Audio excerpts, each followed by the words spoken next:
সবুজে ঢাকা মাঠ, একসময় বাতাসে দুলত পাকা ধানের শীষ, অথবা দিগন্ত জুড়ে হলুদ সরিষার ফুল। এমনই ছিল মানিকগঞ্জের চিরচেনা দৃশ্য। কিন্তু এখন সেই মাঠে আর ধান নেই, নেই ডাল, সরিষা বা সবজি। সবুজের জায়গা দখল করেছে বিষাক্ত তামাকের গাছ, যার ধোঁয়া শুধু মানুষের ফুসফুস নয়, ধীরে ধীরে ধ্বংস করছে মাটিকেও। একসময় যে জমি বছরে 3 বার ফসল দিত, আজ সেই জমি হারাচ্ছে উর্বরতা। মানিকগঞ্জে নীরবে কিন্তু দ্রুত গতিতে বাড়ছে তামাক চাষ।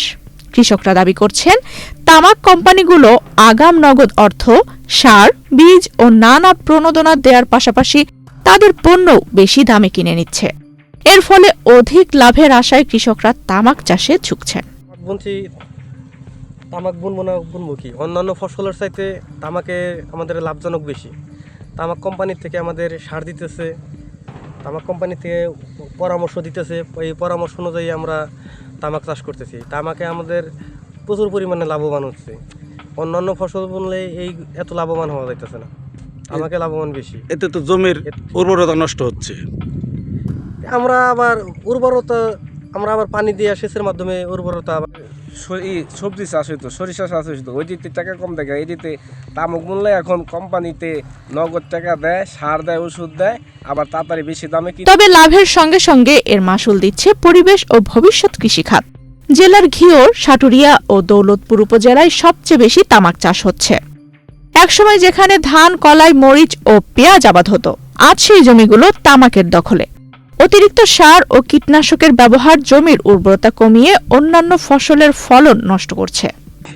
আমরা তামাক বুনবো না কি বুনবো? আমাদের মনে করেন যে সামনে যে ভুট্টা, আলু, সরষা, ধান এসব যে বুনতাম, আমাদের সব সময়ের জন্য লস হতো। লস হওয়ার কারণে আমাদের তো বাঁচতে হইব, যার কারণে আমরা তামাক চাষ করি। তামাকটা চাষ করলে আপনার সুবিধাটা কি, এই তামাকটা কোম্পানিতে সুযোগ সুবিধা দেয়, কোম্পানিতে সার দেয়, বিছন দেয়, আপনি তারপর মনে করেন যে 200 টাকা কেজি ধরে কিনে নেয়। আমরা একটু লাভবান হই, আমরা একটু সচ্ছলভাবে চলতে পারি, যার কারণে আমরা এই তামাকটা চাষ করি। তামাক চাষের কারণে কৃষকদের নানান শারীরিক সমস্যা দেখা দিলেও তারা থেমে নেই।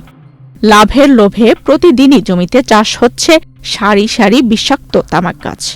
ভাই বিষাক্ত, শরীর চুলকা, শরীর ব্যথা করে, কারণ আসি গরিব মানুষ, কাজ করতে আসি। আর কি সমস্যা হয়? আর কি সমস্যা, হাসির শ্বাসের সমস্যা আছে। এই কাজ করেন কেন? ভাই কি করবো, গরিব মানুষ। ভাই একটা জেলা কৃষি সম্প্রসারণ অধিদপ্তর জানায়, চলতি মৌসুমে মানিকগঞ্জে 355 হেক্টর জমিতে তামাক চাষ হয়েছে, যদিও কাগজে পরিসংখ্যান কম। তামাক চাষে নিরুৎসাহিত করা সত্ত্বেও বাস্তবে প্রতি বছরই চাষ বাড়ছে বলেও স্বীকার করছে কৃষি সম্প্রসারণ অধিদপ্তর। 2024-25 অর্থ বছরে মানিকগঞ্জ জেলায় 360 হেক্টর জমিতে তামাকের আবাদ হয়। আর আমাদের 2025-26 অর্থ বছরে 355 হেক্টর জমিতে তামাকের আবাদ হয়। আসলে তামাক চাষিরা কোম্পানি থেকে প্রচুর সুযোগ সুবিধা পায়। এই ক্ষেত্রে আমরা তাদেরকে প্রতিনিয়ত তামাক চাষে নিরুৎসাহিত করে যাচ্ছি। আমরা অলরেডি তামাক নিয়ন্ত্রণ নীতিমালা প্রণয়ন করেছি। এই নীতিমালার আওতায় আমরা তামাক চাষিদেরকে তামাকের পরিবর্তে লাভজনক ফসলগুলো আবাদে উৎসাহিত করতেছি এবং সরকারিভাবে আমরা তাদেরকে প্রণোদনার আওতায় নিয়ে আসার চেষ্টা করব। তাছাড়া তামাক চাষিদেরকে সার, বীজ, অন্যান্য সুবিধা থেকে আমরা দূরে রাখার চেষ্টা করছি। আর আমরা অন্যান্য ফসলের যদি বাজার মূল্যগুলো নিশ্চিত করতে পারি, তাহলে হয়তোবা আমরা অদূর ভবিষ্যতে তামাকের আবাদ একেবারে। লাভের আশায় কৃষকরা তামাক চাষে ঝুঁকলেও এর দীর্ঘমেয়াদী ক্ষতির দিকটি উপেক্ষিত থেকে যাচ্ছে। বিশেষজ্ঞরা বলছেন, এভাবে তামাক চাষ অব্যাহত থাকলে মানিকগঞ্জের উর্বর কৃষিজমি ধীরে ধীরে উৎপাদন ক্ষমতা হারাবে, যার প্রভাব পড়বে খাদ্য উৎপাদন, পরিবেশ ও ভবিষ্যৎ প্রজন্মের ওপর। এমতাবস্থায় তামাক চাষ নিয়ন্ত্রণ ও বিকল্প ফসল চাষে কার্যকর উদ্যোগ নেওয়ার তাগিদ দিচ্ছেন সংশ্লিষ্টরা। আফসানা রিপা, বাংলাদেশ প্রতিদিন।